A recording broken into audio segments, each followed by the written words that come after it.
Just in case you missed it, here's a clip from our last live broadcast. So now we're going to take a moment and go to a segment that we call the Bad Policy of the Week.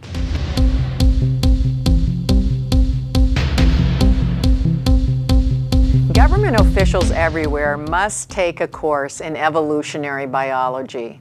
In addition to political science and business and history classes, they must be required to understand how and why the human organism behaves the way it does.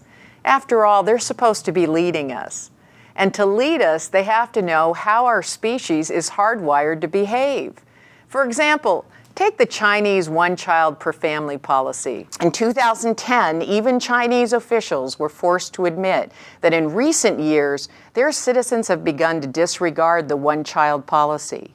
Yet despite this, the Chinese government has announced that the policy will remain in effect through 2014.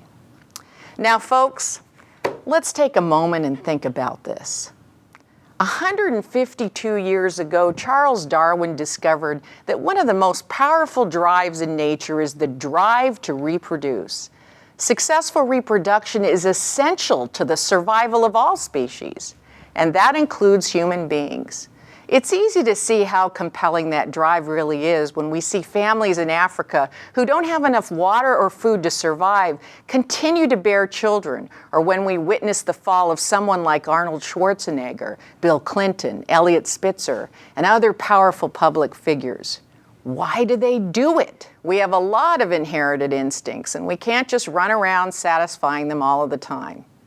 But what I am saying is that all attempts to curb reproduction have met with dismal results.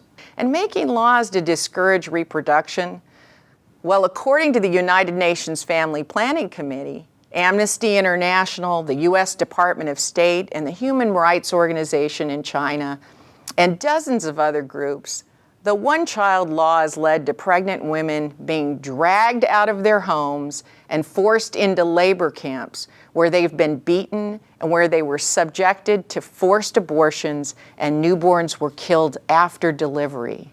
These are the results we get when policymakers attempt to curb the normal and healthy instincts of the human organism.